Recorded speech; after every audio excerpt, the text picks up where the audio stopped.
Hi, I'm Dawn, and this is where Shabby meets Bling. I have gotten together tonight with a bunch of my friends for one last Christmas gingerbread extravaganza. Why, you ask? Because Christmas is coming, and hey, because gingerbread. Hosting with me tonight are my good friends Martina from Holiday Workshop, Jody from Jody at Southern Seasons, and Monica from Up All Night DIY. You will find the links to their channels and the playlist of videos from other fabulous creators in the description box. Because gingerbread drums. I am not one to throw things away. I have a little bit of a problem. We'll just say it's a manageable problem, but when I see something like these potato chip cans, I think, what can I make out of this? So I am going to make something out of it. I am going to take these potato chip cans and I'm going to make Christmas gingerbread drums out of these little guys, little ornaments to hang on a tree or wherever you see fit. I am just using a spool of ribbon to determine how tall my drums are going to be, and I'm using two different spools to have two different heights. And you just spin it around and then you get a nice straight line and voila, drum. Not yet. But we do have a very, very fabulous, very even line to make our drums. And I am just using a coping saw and very gently, because these are just cardboard, you know, something most people throw away. So I am just using my little coping saw to cut through my potato chip can. Super easy. Now this is a kid-friendly project, but this part of it, Mom, Dad, you guys handle the cutting of the potato chip cans, okay? Once my cans are cut to the height I want, I am mixing more of my gingerbread paint color. These two colors are fabulous and they look like gingerbread. So I'm mixing more and I'm going to paint all of my cans this fabulous gingerbread color. And it will take 2 coats. I could spray paint them. I chose not to. I simply chose not to. I'm gonna paint them my gingerbread color and then we'll move on and deal with the lids. Why did I not spray paint, you ask? Because I want these to blend and coordinate beautifully with the other gingerbread ornaments that I have made. Here are all my lids, and while my paint is drying, you can see they're different. I'm gonna spray paint these a flat white. I will give you a little hint. The lids from the more expensive potato chips take paint a little bit better, just an FYI. You will need 2 lids per drum. I decided our drums were the property of North Pole Drum Corps. So I wanted the logo to be on the tops of our drums. So I just popped into Canva and I made this little logo and printed it out. And now I'm gonna cut these little guys out, one for the tops of each drum. Now, if you wanted to display the drums on their sides versus top and bottom, you could always do this technique for both sides of your drum. I am simply using Magi to apply my little logo to the top of the lid, the top of the drum. Make sure you coat it really well and burnish it down with your fingertips. That's the softest thing you can come across, and you just work out all the air bubbles from top to bottom, or inside out, whichever works. These are supposed to be gingerbread drums, so gingerbread, frosting, and whatever. So we can't have like printed logo on here without it looking like frosting or an edible detail. So I'm using my dimensional paint. I love my dimensional paint. And I am going over all of the letters, each and every one of them, with my dimensional paint. And take your time, be precise if you want to be able to read it, because you go too fast and this stuff bleeds into each other. So just take your time. Here's our lid, and this is only 1 coat. You go 2 coats and it's illegible. So we're going 1 coat and this is what you get. And after it has totally dried, we are going to paint the top of this so you don't see any of the black showing through. This is a cardboard template I made so I can designate where I'm going to put those little nubbins. You know, those little things that stick out. I don't know what they're called. I should have looked it up. I'm sorry. But you guys know what I'm talking about. Those little things that stick out on the side of the drums that the that cord goes around, I guess, to tighten the drum. I am not a musician in any way, shape, or form. So I am designating, I'm going to put 6 little nubbins on the top and 6 little nubbins on the bottom. And there they are. Now to put the top and the bottom of our drums on. And I am just running a bead of hot glue, and I set the setting high, so it gave me a little more time to work with this to get it on there right. And I am just pressing them on firmly, and top and bottom. And if you notice, I didn't put the little red marks on the top, just on the bottom, because that way you don't have to worry about getting them aligned properly. And if they're not aligned, this is going to look silly when we put our string on here, our rope. Now we're drilling through those little red marks so we have a place to put our little nubbins. And I stand corrected. This still is a kid-friendly project. Leave the drilling to the adults. So I am drilling holes in the top and the bottom. I'm just eyeballing where the top one should go. Once all my holes are drilled, I am using an Elmer's Craft Bond glue quickset. Not super quick, let's face it, it's not, but it dries clear. And I am going to put a little dab into each little hole, and then I'm putting a very short little quilter type pin into each hole, and that is going to represent our nubbins. Nubbins. You can see we're starting to look like a drum, and next I'm going to take some of my white chalk paint and touch up the nubbins. Give them a little paint and touch up any other place that may have chipped away during the drilling process. Back to the dimensional paint. I am going to run a little detail around the top of the drum and then on the sides of our drum as well. And then we will set them aside to let them dry. I felt the sides of my little drums were a little plain, and I don't like plain. So I am going to add a little kind of a stylized fleur-de-lis detail around the perimeter of all of my drums. And once again, I am using dimensional paint, a brown dimensional paint, because it will be easier when I paint over top of it with my gingerbread paint, so it all blends seamlessly. Here are my 2 sizes of drums, and now I just need to bling them up a bit. I like the way they look. I think I'm going to use embroidery floss for the little string around my drum, like so, and then do a treatment to it. Not sure yet. And I'm definitely going to use some of these little holly as an extra little decoration on my drums. I will probably sand them, aka sugar, aka sand. I picked them up at Hobby Lobby because marshmallows on a stick. I'm sure you've seen these picks. The really cute little picks that have the artificial marshmallows on them. And they are not cheap. And this one's even damaged and still not on clearance. But I did pick some up a long time ago, but I figured I'm going to make my own.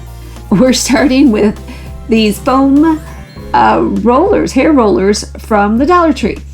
Because if you look at them, don't they look like pink marshmallows already? So a little paint and some tender love and care. And these guys are gonna become marshmallows. White marshmallows. I'm drawing little lines after I've disassembled, of course, on the gonna be, wannabe marshmallows. And that is just to designate where I'm gonna cut them.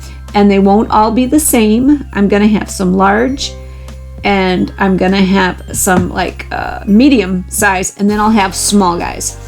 And I am clamping my marshmallow on either side of my line. And you want them close but you want to leave room for your scissors to get in between. And once I get them clamped, I kind of give them a gentle pull away from each other, and I take my scissors, make sure they're nice and sharp, and try to cut as straight as line as you can.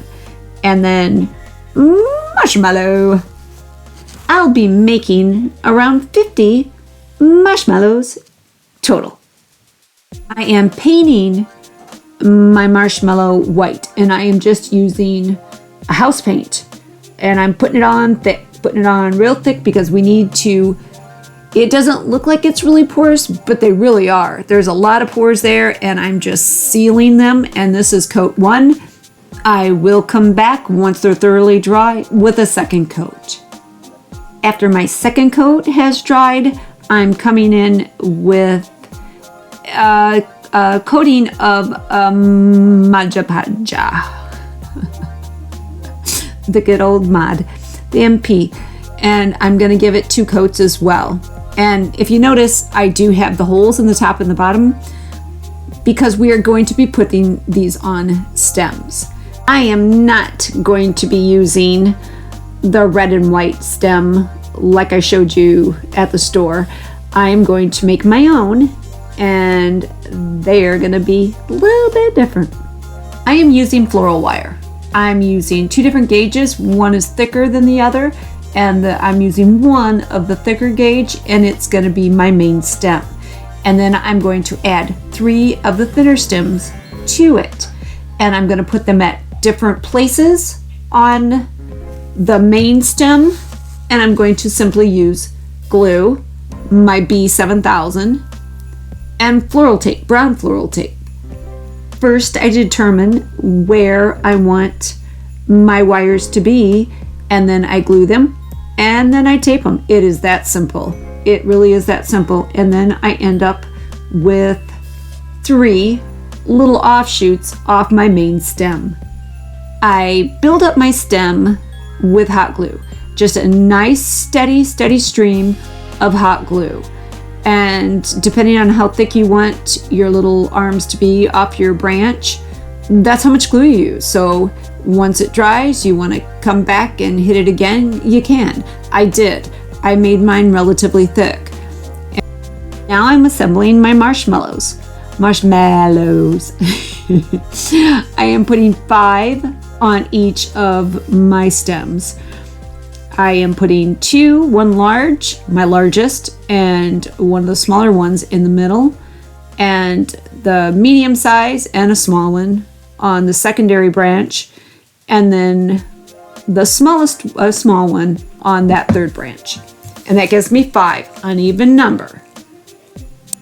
And now we paint. Yes, we paint. I am using a chalk paint, and I am painting the entire branch. It really doesn't matter what color you use or what kind of paint you use, but just something that looks like it's wood, like it's a branch, because we will be covering this. I'm going to be making this look like it's frosty. So we will be coming back with a technique to basically cover almost everything we're doing, but you're gonna see through parts of it. So it needs to be a brown color. Here's our stem. Kinda looks like a stick with some marshmallows, huh? I think so. I am coming back in and I'm building up some areas with my hot glue because this hot glue is gonna look like ice, and we will not be covering all of it. It will be building up places like around the top of my marshmallows and other places that just need a little bit, plus the marshmallows will stay in place. So I'm just building up with what is gonna look like ice. Now we make them frosty. And you don't have to do this. You could have left it at just the plain stem. It looked just fine and dandy, and maybe added a little, Christmassy glitter onto your marshmallows. But I am going to frost my branch, and I'm using my Mod Podge and my sand. This is just the white sand, and I am going to cover not the entire branch. I'm going to leave some of, like I said, some of that hot glue show through so it looks like ice and snow on my branch. I will be using these stems in a wreath with some of the other things I've made this year. And you can also just do the marshmallows. They're super cute, and I'll be doing some of those as well. I'll fill the holes, and they can be in a jar or in a, whatever, in a container, a cute little bowl on a coffee table, whatever you want to do. Just make sure nobody eats them, because they look pretty lifelike, I'm telling you. But yeah, let your imagination go crazy. My imagination is headed towards a wreath because gingerbread stained glass. This project starts with a thrifted sign, and I found this at one of my favorite resale shops, and I believe they were originally at the Dollar Tree. Not sure, but I know I saw something very similar like this there. And this was super inexpensive, and it's what I was looking for. So I disassemble, I take that little bottom stand part off, and I'm gonna pry off the little gather sign. I will keep the little tacks, the upholstery tacks, and I will donate the gather sign.